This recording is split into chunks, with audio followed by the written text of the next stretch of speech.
Good morning, everyone. Thanks for stopping back. Really appreciate it. What is it? Good morning, boys and girls. Good morning, dudes and darlings. Good morning, chicks and chaps. All right, enough of that. Anyway, welcome back. This is week 17. We are 1/3 of our way through the year. Amazing. This has been a very interesting challenge, and it is more of a challenge than I thought it was going to be. It seems to take me longer to set things up each week so that I can think of all the things that I want to tell you. And then during the week, sometimes I'll run into something and I think, oh, I need to stop and tell you guys that. So some weeks are better than others, and of course I'm getting older, so I'm forgetting things. But for those of you who have never been here, this year I am challenging myself to diverting 1,000 pounds of my kitchen and my house and even garden waste that would have been thrown out. I recycle. It goes out on Tuesdays. Our trash goes out on Tuesdays. Our recycling goes out on Tuesdays. So any of our papers like mail papers, if we get anything in newspaper wise, that all goes out in recycling with the city. Our cans, any of the canned goods, things that I couldn't put in my garden, that goes out. Plastics, all of that goes out.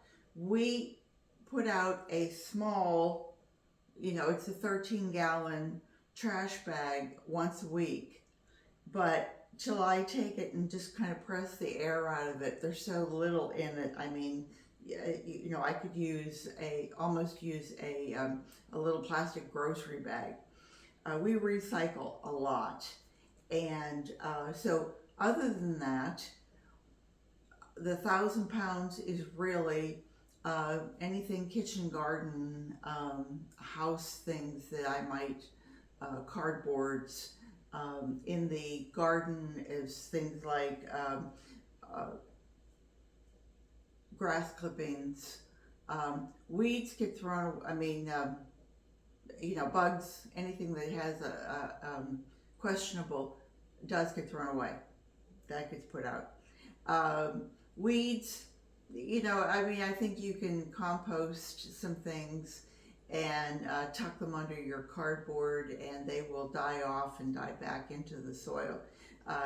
Doesn't really get weighed, but anyway, the things I wanted to go over with you: fruit and veg peel. I forgot my fruit. Gee, sorry. Eggshells. I pulverize mine so that they have more surface. It'll break down quicker. Whether you're feeding it to your worms and using it as grit, whether you're putting it in your compost, whether you're just sprinkling it around your plants. It's a really, really great idea if you have a problem with slugs to sprinkle eggshells around, like the collar, a circle around different plants. I also, when we have shrimp or prawns, same thing, dry them, take the shells. You can bake them, it makes it a faster process, but pulverize those and that's great. If you have any bird seed, sometimes after a season or two, the birds, they're not too keen on it, and it's just going to sit there and germinate and seed, and it's going to be a mess. Take them and pulverize them and put them back into either your worms or into your compost, and that'll add bulk to that. So that's what I'm saving. My leaves, any paper towel rolls, toilet paper rolls. You can see I got very fancy today. These are my bougainvillea that are blooming so beautifully. I had to share it with you. My bougainvillea bloom year-round here in Central Florida, and sometimes the blooms get, because I've trained my vines up so that they come up and then they drape over, and because of that drape over, the leaves are a certain weight, but when they turn into blooms, they really hang. And this is where we drive our car, so I have to keep it up to a certain level. So today I brought in some bougainvillea blooms, but I thought, wouldn't it be fun to have a party where you were having oh a wedding shower and everything was how to get married and set up a house and your little toilet rolls and your paper towel rolls, and you turned those into flower receptacles. If you had blooms that were really lightweight, they would be great. Anyway, back to what we save. My vacuum the dirt, the soil the dirt and dryer lint, any of that kind of stuff, that goes either into worms or compost. When I'm doing my cardboard, I put mine most of the time through the shredder, and anything, egg cartons can be broken down. You can soak them, they will disintegrate. Any popsicle sticks, these are great plant markers. Our friend Joe over at Joe's Outdoor Place suggests that instead of using a magic marker or something that actually is supposed to be forever, after 10 or 12 rainstorms goes away, he uses just a number 2 pencil, just a lead pencil. But any of this I'm saving. My cork breaks down. Cork comes from a cork tree. Any of that, have I covered it all? Oh wait, leaves, I mentioned to you the leaves, and Sandra at Nana's Worms and Gardens, she and I are doing kind of a little friendly competition. I think my worms are tougher than her worms, but anyway, we're feeding this to our worms, and I thought we're giving them fresh magnolia leaves to see how many months, and it's going to take, I think, several months for the worms, the microbes and bacteria get in here, and they will break this down, and then the worms come along and they eat that bacteria. But this is such a strong little top that I've found, in my walks, I've found leaves, magnolia leaves that have to be 2-3 seasons old, and I didn't bring any brown ones in, but they're just as strong, but they're brown. Anyway, I put them through my NutriBullet, and I wanted to show you this and show you that, well, I had it in a, but let me just show you that it is crumbly, and I had it in a container, and it's kind of like the moisture, when I first did it, it was crumbly. I mean, it just broke in almost like you're looking at the cardboard. But as the moisture comes out of each one of those little crumbles, each one of those little particles, it starts to kind of harden, almost like you were going to, there's a little piece that didn't break up, but almost, it looks like a meatloaf. It has that firmness to it. But I thought, well, wouldn't this be interesting to feed to the worms and to see how they break it down? Now, magnolia leaves are edible. I'm not going to chomp on one, but from what I've read, they make a great substitute for something like a bay leaf. You could use it in your stews or soups or whatever. And the leaves, the petals also, if you take them and put them in a pickling juice for however long you wish, take it out, I would maybe dab it off, and then chop it up, and you can use it like as a garnish. It wouldn't be something that I would be standing there chewing on, but it's one of those, it wouldn't kill you, so I'm told. Anyway, I wanted to try the magnolia leaves to see, would this be something else that we could then save from our waterways, because I'm in a development. We have, I have a drain that's right outside, a street drain that's right outside my, right at the corner of my property, and then there's one diagonally right across the street, and there's one diagonally across the street, and there's one further on down. So about every, 200-300 feet, there's another storm drain. And I have lovely neighbors, but let's be honest, when they cut the grass, it gets blown into the storm drain a lot of times. When those things happen, magnolia leaves, everything gets put into the storm drain and it goes back into the waterway. If there was a way of taking those and making them a usable commodity, if you said to somebody, gee, you could grind those up and use them in your garden instead of having to pay $20, $30 for a bag of really rich soil. Too much talking, Peggy.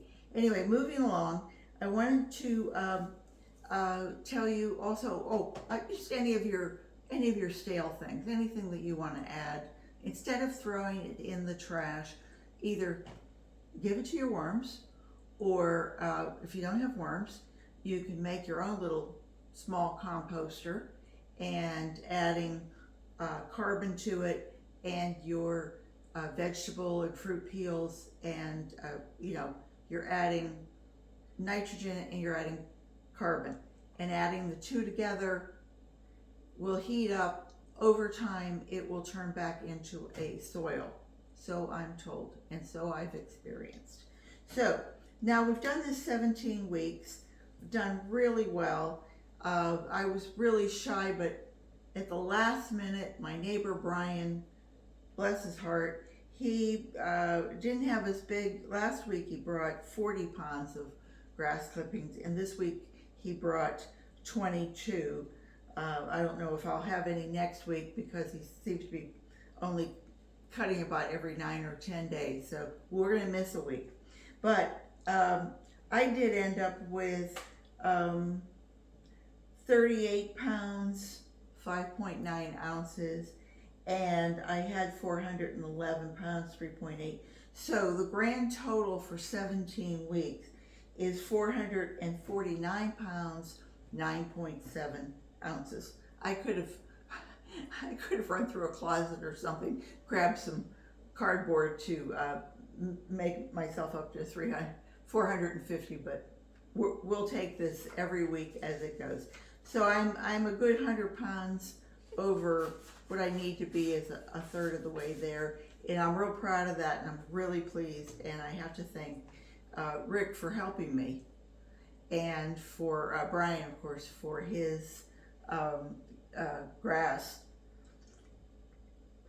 Bless his heart, he knows that I'm saving cardboard also, so now he's bringing his grass clippings in a bag that he still does, and I return it to him, a plastic bag. But also he has, like, if there's cardboard, he'll put it in a big cardboard box and he'll tote the cardboard box down too, which I think is very sweet. So I get that little bit of weight. I haven't weighed my blooms yet, but I will, and they will probably be 1/10 of an ounce at that, because these are so lightweight. I have one other little tip that, not to make this, I'm sorry, don't forget your canned vegetables. If there's any juice in it, boy, add that to your vegetables. It has nutrition in it, but only really if it's no salt. I guess if it had salt in it and you added it to a couple gallons of water, your plants wouldn't mind. The other thing was the rice. If you're cooking rice and you rinse it, some people do, some people don't. Instead of just running it under the tap or something like that, take your water and take your rinse water and let it sit out for a bit. It'll take some of the chlorine out of it if that's what you have. If you have well water, you're on your way. I don't think I would use rainwater to rinse my food. That's just me. But what we are doing, and of course the other way you could do it, is just to go ahead and rinse it and let that water sit. I guess even if you didn't have time and you were going to use tap water, if you save the water and then let that sit overnight, that would be fine. But I looked this up as far as the NPK. I couldn't find an exact measurement for how much is in a cup of rinsed rice water. I mean, it's That's going to vary.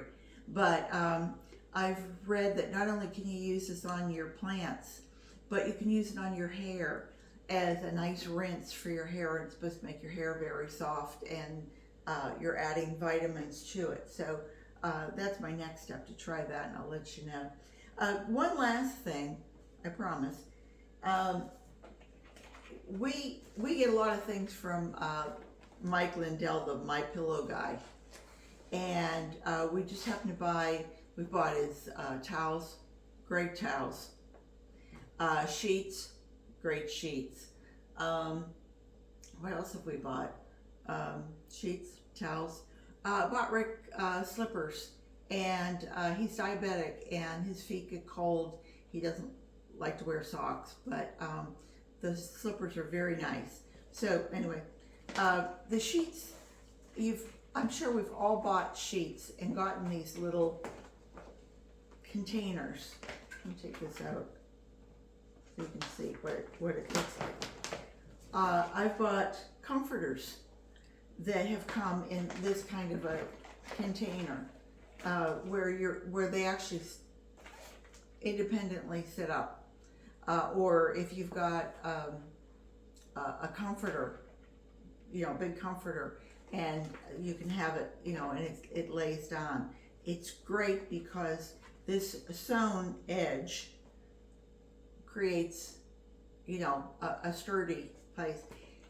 These are great if you want to propagate something and you don't have a little warm space for it. You can put your stuff in there, whether you have 3 tall things, and close it off completely if it's obviously not going to be airtight, but it's certainly going to provide a nice little space for them. If you have, like during the winter, if you have somewhere that your plants need to be, and you can create like a little warm spot for them, and maybe it'll stay a couple degrees higher than it would if you've got a freeze. I was thinking, boy, too bad we don't have things like this that you could, stick your worms in, but they're already in a bin with possibly a lid, so that would keep your worms warm during the winter. But anyway, just instead of throwing it away, instead of going, oh gee, I'll throw that out with the plastic, or I don't need that. What am I going to save it for? It obviously doesn't take up much space.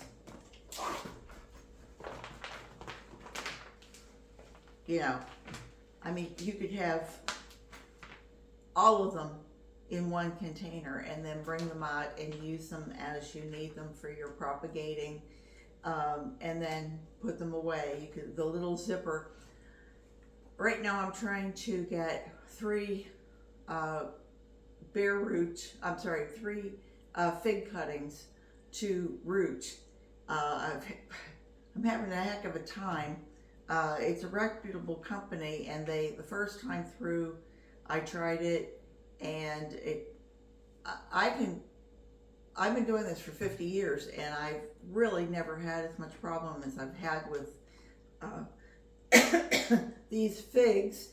And so I had plastic bags over them, and I thought, gee, I wish I'd had something like this. 1 gallon bag, freezer bag, seems to work pretty well.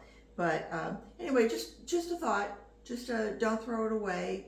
Something else that you can think, gee, I just gave all those away, or I just threw all of those away.